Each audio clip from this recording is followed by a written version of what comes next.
Greetings and salutations and welcome back to Colin's Last Stand right here on YouTube. My name is Colin Moriarty. I thank you for being here with me today, and I thank you for your time. First of all, I'm sorry if this video looks a little bit like an ISIS recruiting video. Erin, my girlfriend, and I are in flux right now. We're looking to move down to Santa Monica. We just spent the weekend there. We think we found a great apartment. And that apartment will have an extra bedroom, and that bedroom will allow me to have a studio space in which I can have a standing kind of set that will give us better fidelity in terms of video and audio quality, and also something that looks a little bit more like it's of the same series, which I know Colin's Last Stand so far has been a little bit scattered in that respect. So I do appreciate your patience. Keep the feedback coming, of course, and let me know what you think. I'm reading it. So I talked to my father today on the phone. My dad, a devout Catholic, was wishing him a happy Easter, etc., and so on, and we were talking back and forth, and I'm very much my father's son in regards to my historical and political preferences and my love of those things. And so he asked me, hey, Colin, what do you think about what's going on in North Korea? And we had a really enlightening conversation about it. But the thing is that we didn't come to a conclusion. Instead, we dealt a lot with what brought us to this point with North Korea in 2017. And so I want to do a little bit of a video here for you today, not only examining, I think, how we've gotten to this point since 1945 leading up to 2017, but also maybe what we can expect to happen in the next few months or a few years with North Korea, because I think things are finally coming to a real head with them over there in the Hermit Kingdom. So I think a good place to start with this is, again, how we got to this point. And although I'm known to a lot of you guys as being very American-centric in terms of my political and historical knowledge, and that's true, I know a lot about American history and a lot about American politics compared to what I know about a lot of the rest of the world, there are a few things that have happened in the world at different times that I know quite a bit about too, like Nazi Germany, which I'm sure we're going to do some videos on here as well. And North Korea is another one of those things. I am absolutely fascinated by North Korea. I read a lot about it. I watch a lot of videos, and I study up on it quite often because it's just unlike anywhere else in the world. And so I thought I'd tell you a little bit of a story about how we got to this point, which I think is fun. And then we'll talk about where we are now and what we can expect to happen. So the story of North Korea as we know it now begins in 1945. 1945, of course, is one of the seminal years in world history because that's when World War II ends. The war in Europe ends, Nazi Germany falls, and of course the war in the Pacific ends as well when Japan, the Empire of Japan, falls. And similar to what happened in Europe, in Western Europe with Germany, in which Germany was partitioned between the Allies, the Americans, the French, the English in the West, and in the East, the Soviets and their satellites kind of took over a sphere of influence over there. A very similar thing happened on the Korean Peninsula, but instead of East-West, it was North-South. Remember that the Soviets promised to invade Japan along with the Americans at Yalta, but didn't end up having to because we used nuclear bombs on Japan and beat them into submission before the Soviets really got involved. But the Soviets were still in that area. And remember, of course, that the Soviet Union extends all the way to the Pacific Ocean, so there was a partition there on the Korean Peninsula as well. North Korea, South Korea. North Korea, above the 38th parallel, goes to the Soviets and their sphere of influence. South Korea, below the 38th parallel, goes to the Americans and their more capitalist sphere of influence, as opposed to the Soviets' communist sphere of influence. Even though there was a lot of strife in Europe in the post-war era, nothing ever came to a head. NATO was formed, the Warsaw Pact, which was basically the Soviets' version of NATO, was formed, and that kept a sort of uneasy peace. But there wasn't so much peace on the Korean Peninsula. It only took 5 years for war to break out after World War II. And that, of course, is known as the Korean War, which raged from 1950 to 1953. And was basically a proxy war between the South Koreans and North Koreans, of course, literally, but also the Soviets and the Chinese, and then the Americans and their allies as well. And this is an important point, by the way, in terms of how we got to this point with North Korea. North Korea, being a communist, closed-off nation, practices what any totalitarian nation would, which is propaganda. They have incredible propaganda that brainwashes their people. And the foundation of that particular brand of propaganda is that the South Koreans and the Americans, primarily the Americans, invade North Korea across the 38th parallel in 1950, and the North Koreans fight back, and then the demilitarized zone that forms in 1953 as a result of that conflict.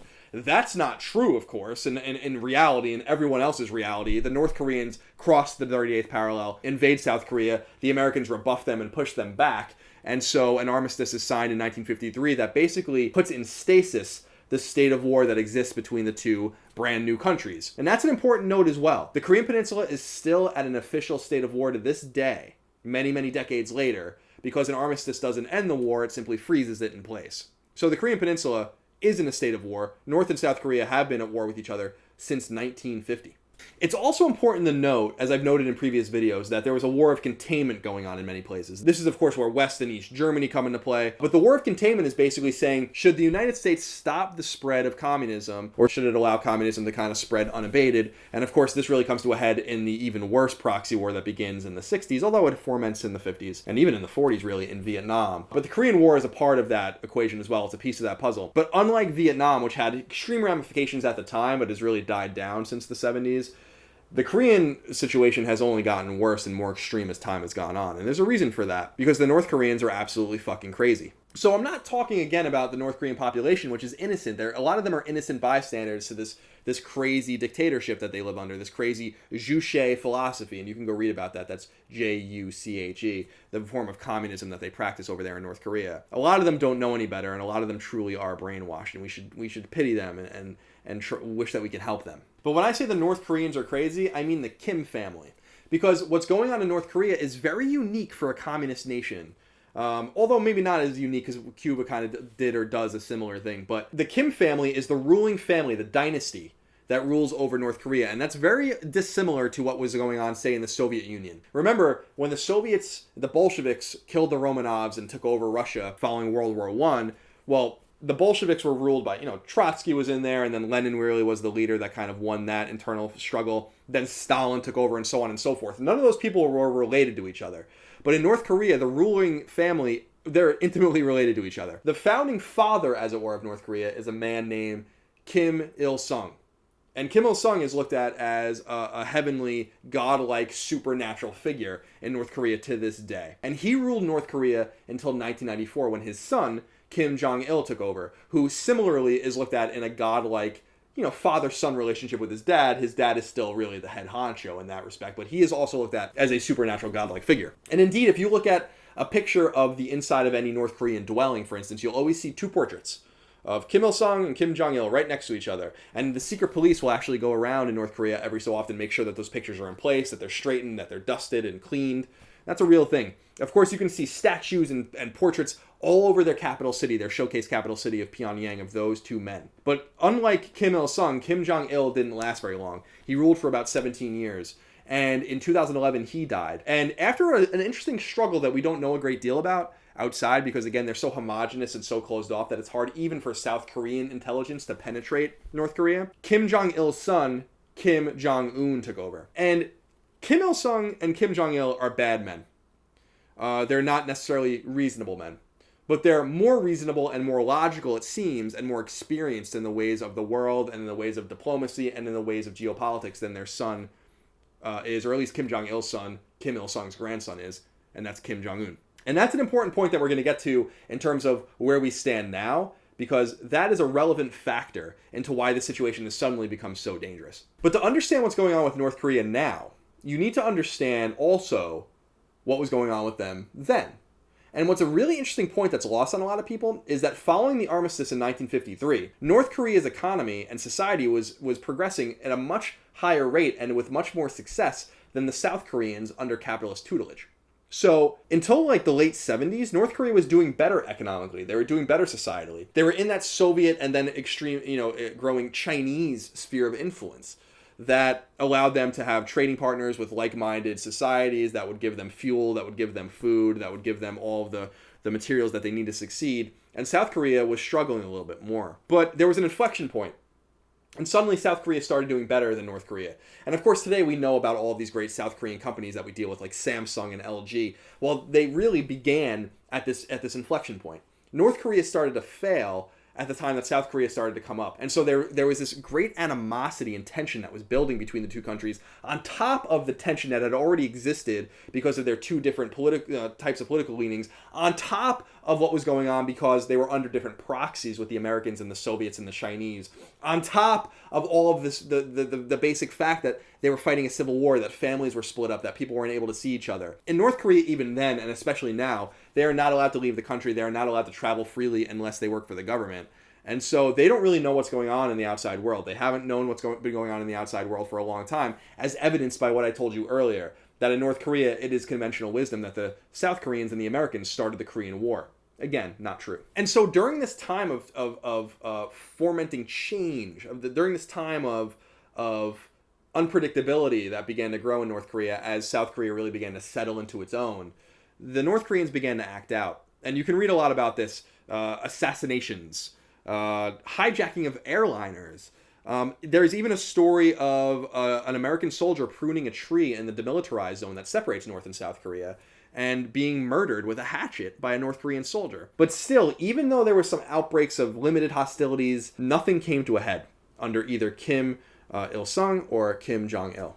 But something terrible happened, specifically from the North Korean perspective, that changed their entire outlook and changed really their entire trajectory even further and made it even worse than it already was. And that's when the Soviet Union fell. Because when the Soviet Union collapsed and turned into the Russian Federation, under Boris Yeltsin eventually, well, the North Koreans lost their only major trading partner, and they lost their protector. They lost their communist protector. They were not a puppet state like what was going on in Eastern Europe, for instance, but they were certainly protected by a like-minded society, a like-minded government that wanted to prop them up, not because they really gave a shit about North Korea, but because North Korea was the thorn in the side of Japan, was a thorn in the side of South Korea, was certainly a thorn in the side of the United States. And by the way, Japan plays an important role in this as well. And there's animosity between North Korea and really Koreans generally, although not so much in South Korea anymore, and Japan, because Japan really did mistreat and do terrible shit to Koreans in the years leading up to and during World War II. So that's a relevant factor as well that creates a lot of tension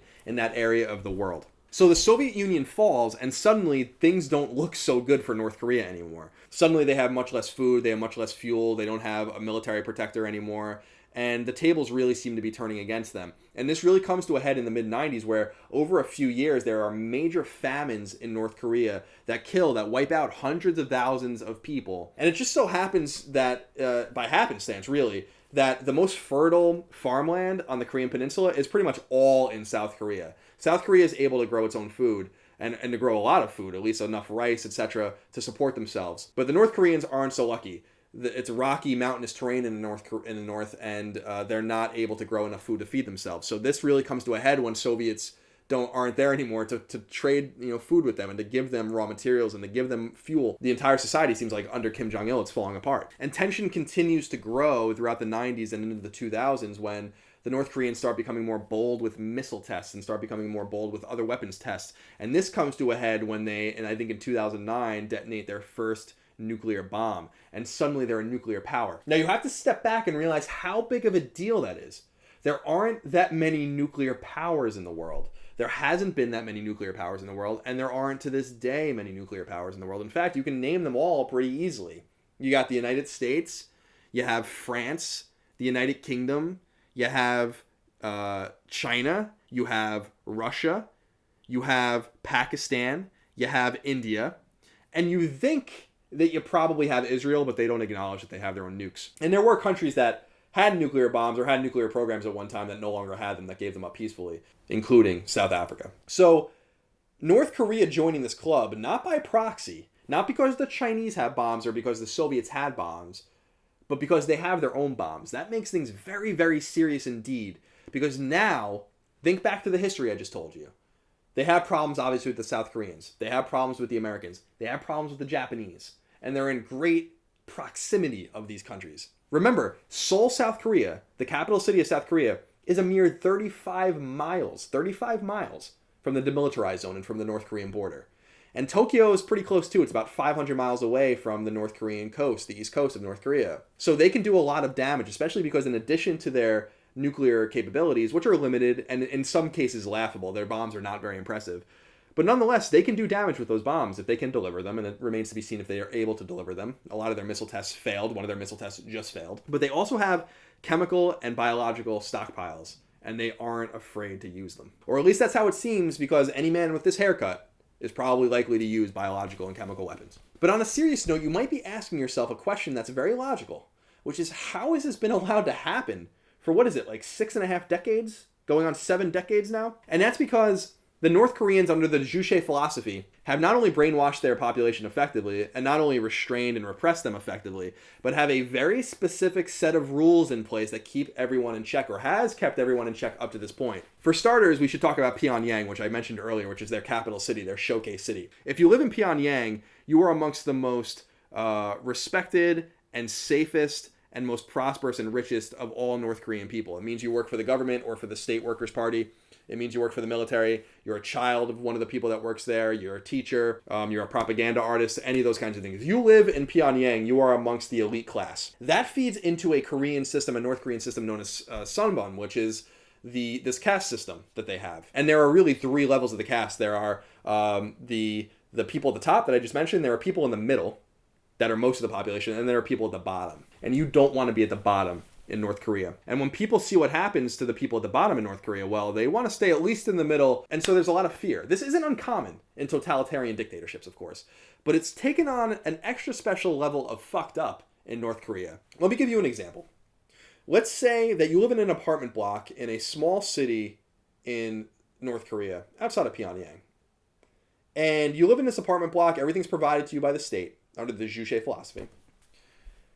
And you say something even inconsequential, but seemingly negative about the Kims, for instance. Well, they'll arrest you. They'll arrest your entire immediate family. Let's say you're a father. They'll arrest your children. They'll arrest your wife. They'll arrest your parents. They'll arrest your aunts and uncles and your cousins and your most immediate and closest friends and associates. And they'll throw them all in prison camps. They might execute you publicly in front of thousands of people in order to scare the shit out of everyone to keep them in line. And those people will go to concentration camps that North Korea doesn't even acknowledge exist, but we know exist for 2 reasons. We know they exist because there are satellite images of them. And more importantly, we know they exist because people that were in the prisons and guards from those prisons have both defected from North Korea over the years and have given us plenty of information about their existence. You have to understand that propaganda is a very powerful tool in North Korea. It is extremely powerful. You'll remember that the hammer and sickle, the famous hammer and sickle, is the symbol of the Soviet Union. The hammer representing the communist worker, the sickle representing the communist agricultural worker. Those 2 things put together make a powerful Marxist society. Well, the Koreans take it, or at least the North Koreans take it, in a different direction. They have the hammer and the sickle and the paintbrush. The paintbrush represents the artist and the writer, and they're very important components to the highly literate North Korean society. And they're highly literate because it's through that literacy that they're able to be brainwashed. So the North Koreans teach everyone how to read and write. In fact, North Korea is one of the most literate places in the entire world. Bet you didn't know that. And it's through this propaganda that everyone's kept in line. Remember when I told you earlier that they tell everyone that the Americans invaded North Korea during the Korean War, even though that never happened, and that's a foundational sort of thing? Well, everything's built and predicated off of that. Their propaganda machine is very strong. So when you combine their effective propaganda machine with the high literacy of the country in which everyone can read and absorb this stuff, with the godlike stature of the leadership, at least of Kim Ilsung and Kim Jong Il, and you combine that with the fact that Kim Jong-un, the leader now, who's Kim Jong Il's son, killed his own uncle in public to make a point. So absorb all that for a minute and really think about what that all means. A highly literate society that has a cult of personality leadership of gods. They can all read about it. They all see art and statues reinforcing it. They have pictures of these men in their homes and in their factories and everywhere around them. And then you have people being sent openly to camps that are never seen from again. If you step out of line, your entire family is therefore stepping out of line, and you'll never see them again. Oh, and Kim Jong-un just, kills his fucking uncle in public to make a point about what's going on. And in a way, that brings us to today. Because this society, this very backwards, what they call the hermit kingdom, this society where no one can leave, no one can travel freely, even between towns in that place. The leadership and the elite live in one isolated area. Everyone else lives in destitution. Everywhere else, they're eating tree bark. They're barely able to survive. Their children are dying. North Korea suffers from so much malnutrition, chronic malnutrition, that it's predicted that 25% of their children are chronically malnourished. 25%. If you take a North Korean child of 8 or 10 years old and put him next to a South Korean child of 8 or 10 years old, you might notice a difference in height and weight simply because of nutrition. Remember, the North and South Koreans are fighting or are basically in a state of civil war. They're of the same stock. It's not like they're coming from different areas. That's due to a lack of food and a lack of nourishment in the North. These people are repressed and demeaned and kept in check in every way possible. But there's a problem. The North Koreans can no longer control the flow of information into their country. For many decades before the internet revolution, before cell phones, before all of that, they were pretty able and willing to control the flow of information. They were able to do that. The newspapers people read were newspapers printed in North Korea.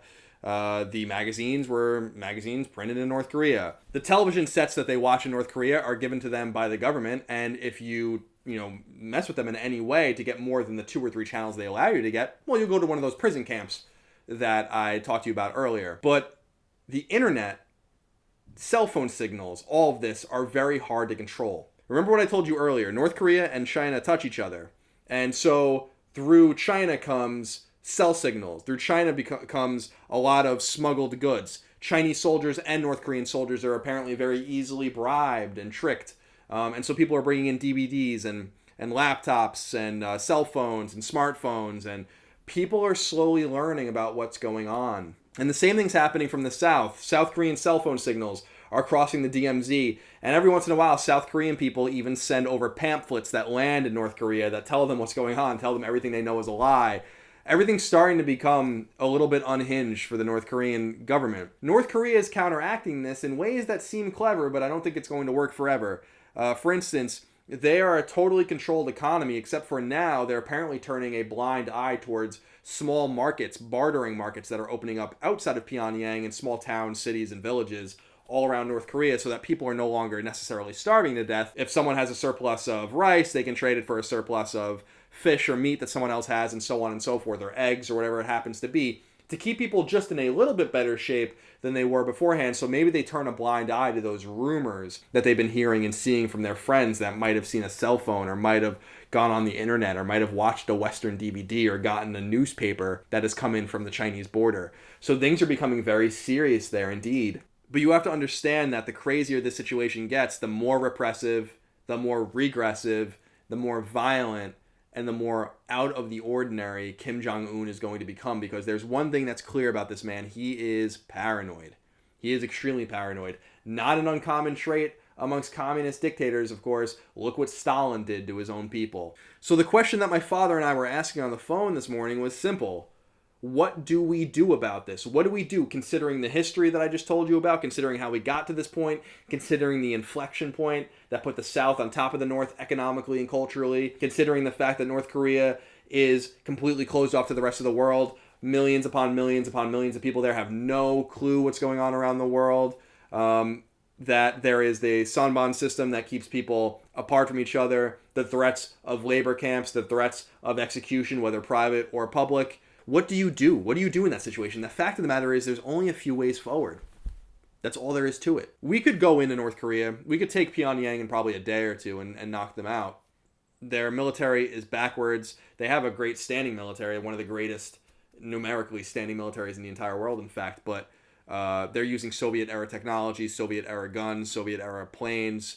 They have barely a navy to speak of. But again, thinking about the history with Japan, thinking about the civil war ongoing with the South Koreans. If the U.S., for instance, goes in, well, Seoul and Tokyo are going to pay the price, not Los Angeles or Seattle. All of this hullabaloo about how the North Koreans can strike the west coast of the United States, or even the Aleutian Islands, or even Hawaii, I think is totally overblown.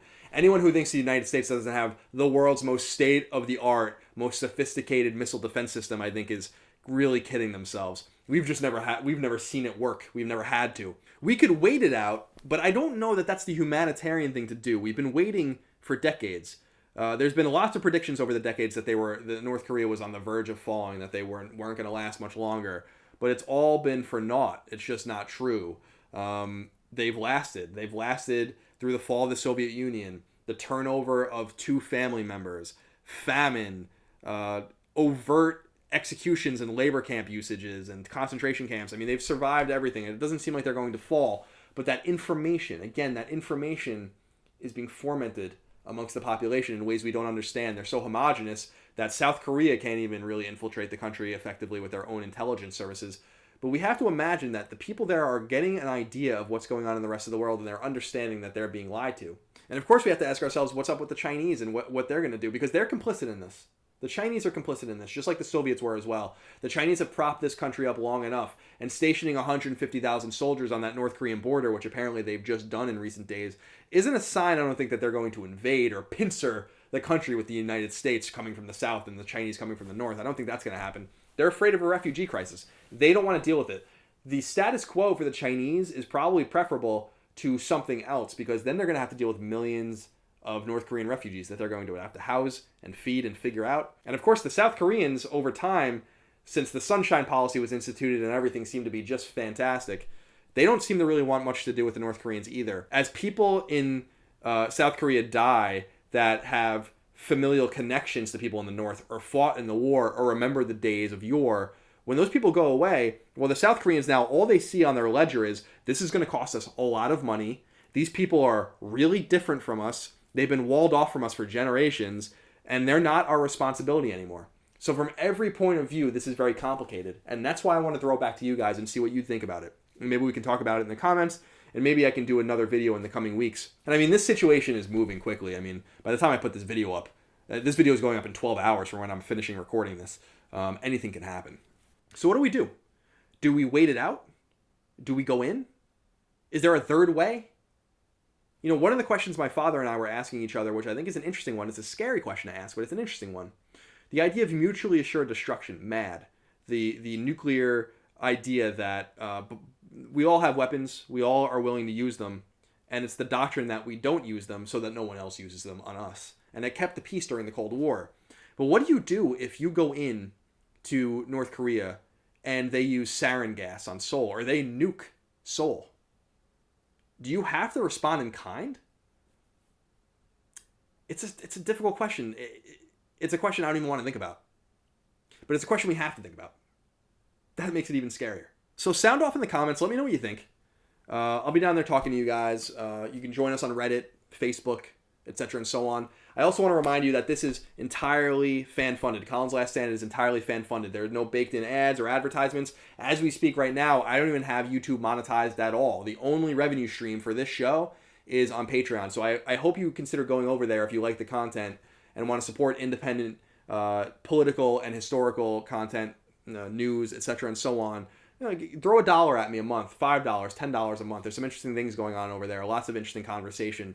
And while everyone's welcome and you don't have to pay for the content, I do hold a very special place in my heart for people that fund it. So thank you so much for supporting me in that respect. Speaking of respect, show respect to each other in the comments as well. And keep that conversation going. Let me know what you think about this whole situation, about the history, about the future, about the present. And of course, more than anything, keep on learning. Thank you so much for your time. Have a good day.